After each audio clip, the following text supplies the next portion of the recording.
Okay, so I'm having lots of technical difficulties here. I think I saw, now I'm canceling. Once again, I'm holding my phone and Zooming at the same time. So I don't know what's going on. Facebook would not let me use my webcam on my computer for some reason. I don't know what's going on. So hopefully you can hear me. I think I saw a question pop up while I was fighting all of this. So let me see what I have. Dun, dun, dun.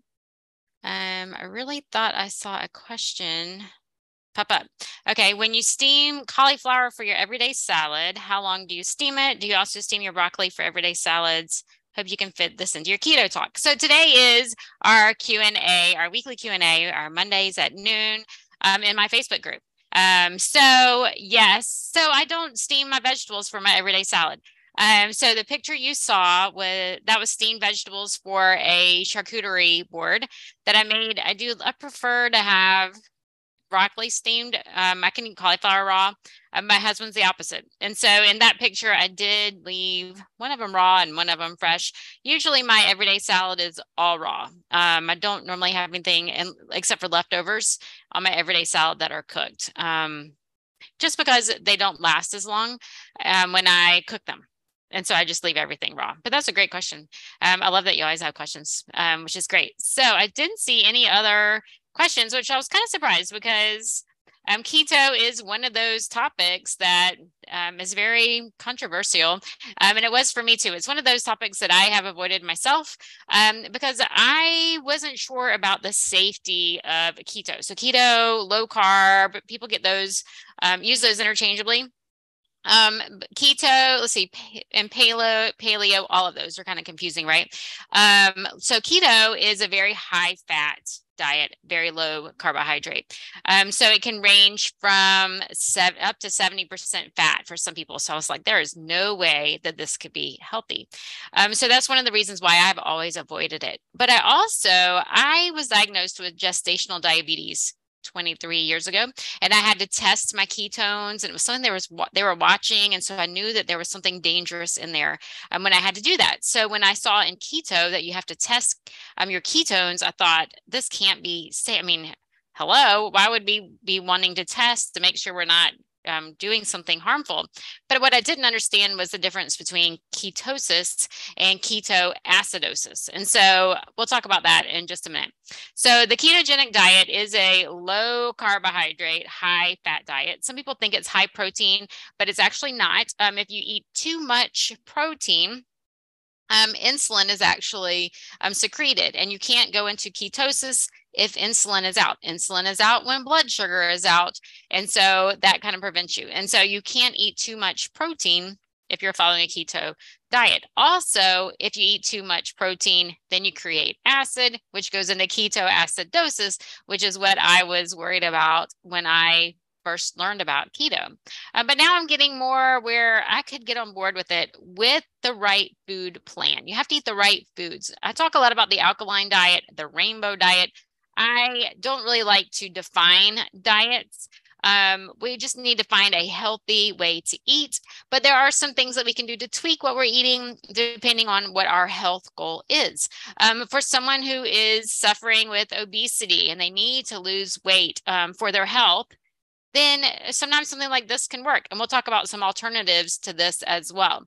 A lot of bodybuilders will use this type of diet. Unfortunately, they usually do tend to put in too much protein, and then they end up with kidney and liver conditions and even heart conditions, which is something else that we'll mention in just a few minutes. But it is something that you could do in a healthy way.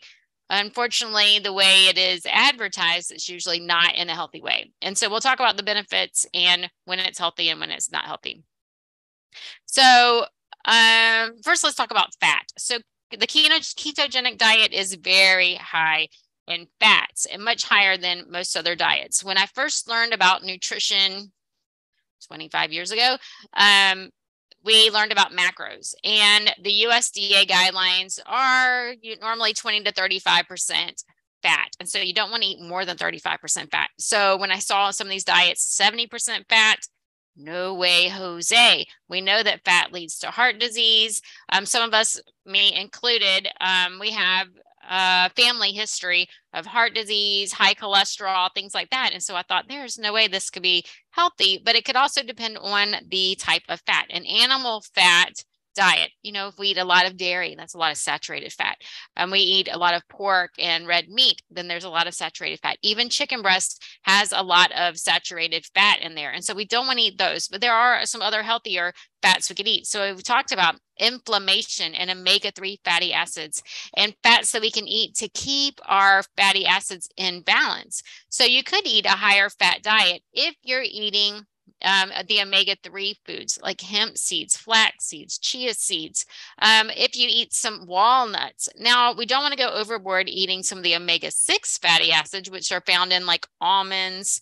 If you eat too many almonds, then you could have oxalate issues later down the road, or maybe you already know you have oxalate issues. If you have kidney stones, things like that, you don't want to go into a lot of almond flour and things like that, which is higher fat, can put you in keto, but it can also cause some other issues as far as whatever oxalates do for you.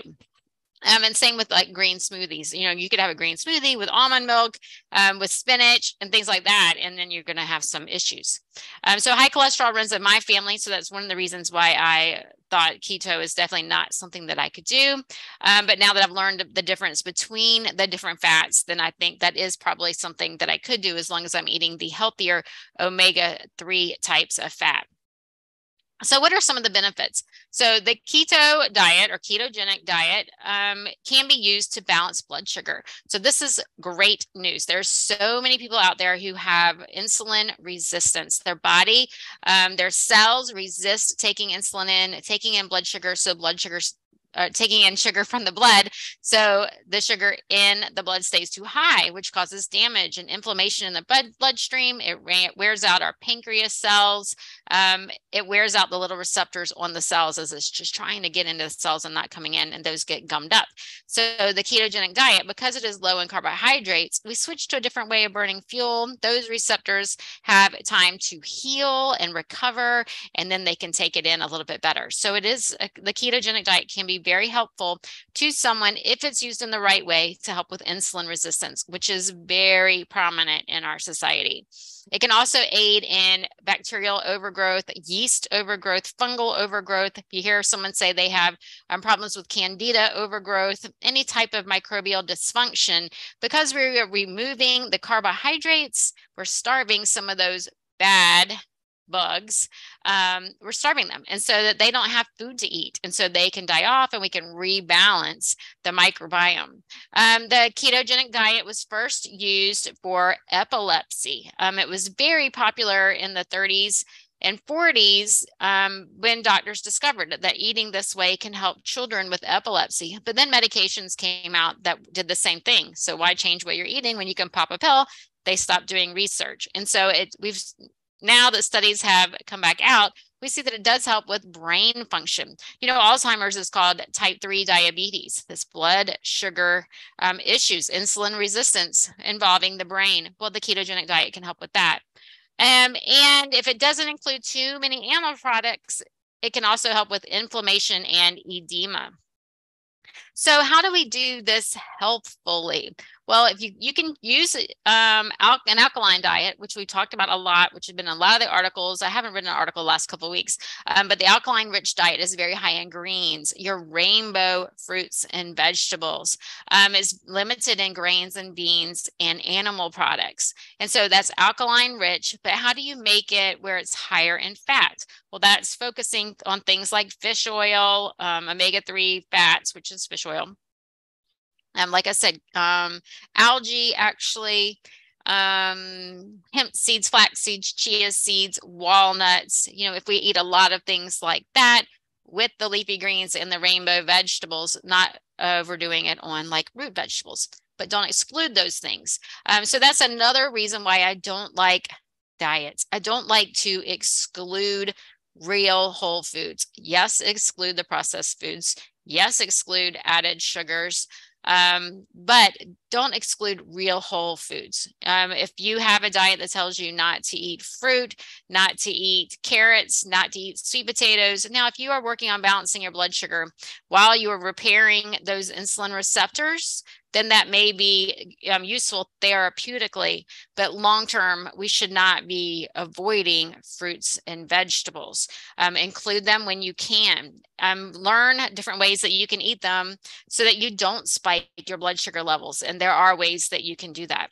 So the ketogenic diet is also helpful in autoimmune illnesses, especially when it is eaten with an alkaline rich diet. So that could be alkaline rich foods that are high in healthier fats to balance the microbiome, to heal your gut. Make sure you're focusing on that and balance your blood sugar. So the cons of the ketogenic diet are that it can be very high in fat and low in carbs. And so then you could be restricting too many of those fruits and vegetables where you need those vitamins and minerals. We get lots of minerals from vegetables. So you want to make sure you're eating those leafy greens. A ketogenic diet can include a lot of processed foods. You can see on store shelves, we have keto breads, keto muffins, keto pancakes, and things like that. Those are processed foods. And so if you can eat a diet of just those processed foods, call yourself ketogenic, that's not healthy. So we want to make sure we're eating real whole foods. You also don't want to include too many foods that are high in acid. That's why I'm saying stick to alkaline. So if you eat acid forming foods, meat, dairy, and eggs, and poor quality oils, that is going to throw you into ketoacidosis, which creates inflammation and can cause harm in your health. And so it's much better to eat an alkaline rich diet. A double cheeseburger with extra bacon does fit the keto diet, but that is not a healthy choice for anyone. So when someone's following an alkaline diet, then they're not going to go into ketoacidosis, but they do need to track if they're following keto. You need to track to see, are you maintaining the appropriate ketones and not having too many ketones. Some people can go into ketosis where they're burning fat, and which is what we want if you're trying to lose weight. If you need to lose weight for your health, then you want to make sure you stay in ketosis, not ketoacidosis. And so it might be important to track your ketones. Too much fat can clog the liver, and so you can even start to feel pain under your ribs on the right-hand side. If you start to feel pain there, then it's possible that you are going too far in the acid side. If you have a genetic tendency to detox slowly, if you've ever had a genetic profile done and someone tells you you have trouble processing in phase 1 or phase 2 of your liver detox, some of you have met with me one-on-one, and we know that you struggle with that, then we want to go low and slow with the ketogenic diet. And if you experience yellow stools, then that is also a sign that you're struggling with detox. So the ketogenic diet is not for someone who does not have a gallbladder. You need your gallbladder to help you process fats. It's also not for someone with poor thyroid function. Your thyroid functioning is very important. So you need to make sure your thyroid is under control before attempting a ketogenic diet. Also, the same thing with adrenal fatigue. If you have extreme adrenal fatigue, your body is already under a stressful state. Eating a ketogenic diet will put too much stress on your body.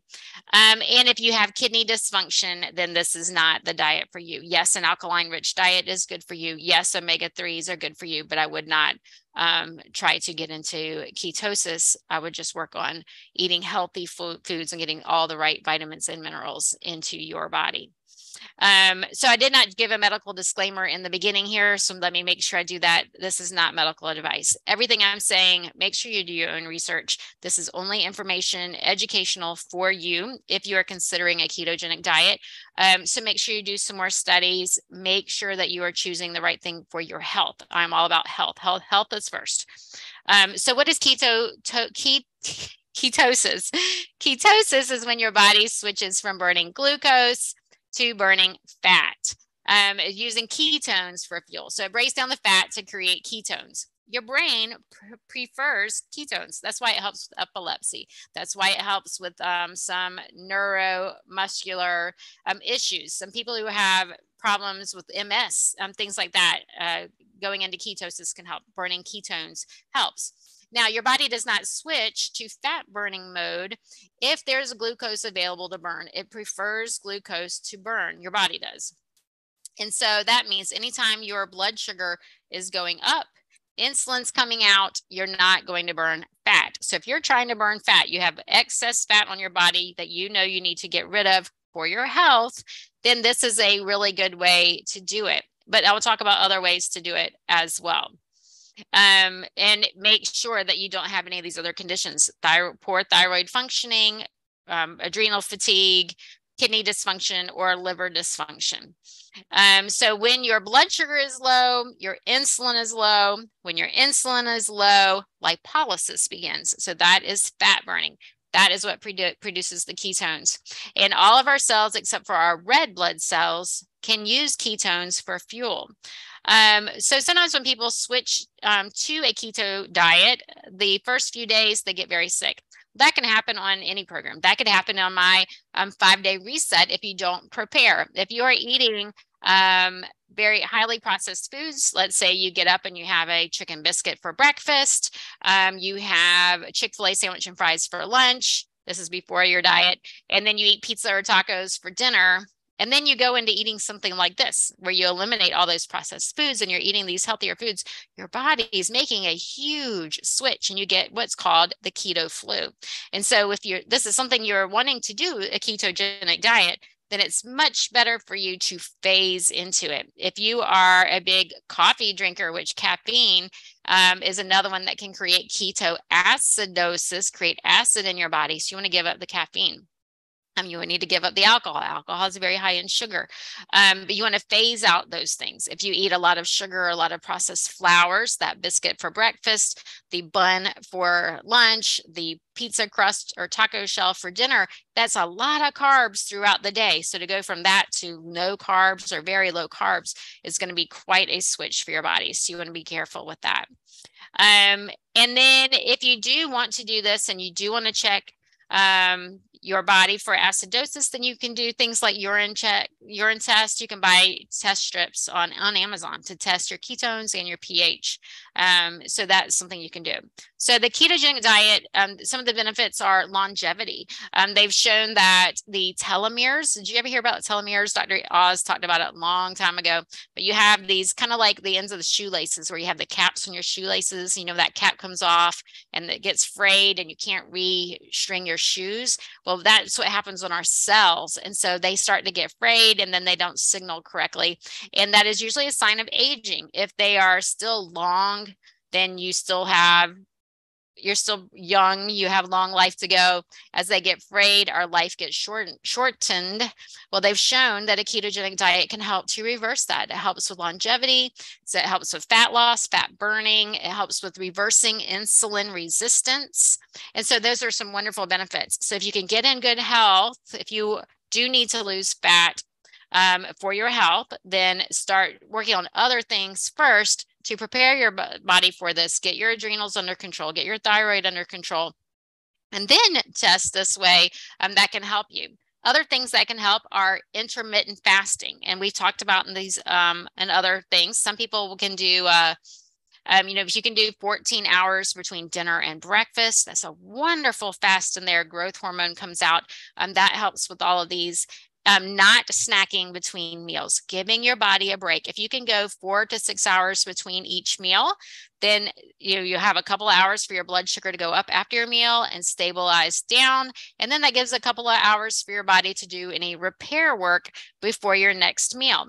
Every time we eat something, we're going to have some glucose go up, some insulin come out. And so we do need, that's going to occur. And we want that to be balanced and we want it to be short. And then we want that long break for our body to be able to do those repairs. There's a fasting mimicking diet. There's a lot of research out there about that where you can buy programs or you can even kind of do your own program where you do the intermittent fasting. You alternate some days where you eat low calorie for just a few days a week. Some people do like a Monday and a Thursday. Some people will do like 3 days in a row. And it's just a couple of days where you restrict your diet, restrict your calories, with intermittent fasting, but you don't want to do it long term. If you do it long term, your body kicks into starvation mode and then you store fat. And so there are different ways to do it. You want it to be safe and healthy for you. And there are some ways you could do like a ketogenic diet a couple of days a week, or a ketogenic diet for maybe 3 weeks out of the month, timing it around your cycle if you're someone who still cycles, or alternating those low calorie days in there. Those are some other ways that you can still get these benefits of longevity, fat loss, reversing insulin resistance, and even repairing these cells in the brain. Anyway, I think that's all I had that I really wanted to talk about today as far as the ketogenic diet goes. Let me see if I have any questions over here. I'm sorry I got on so late. Nope. I don't see any other questions. I hope I answered you, Penny. Hopefully I was the only one that I saw.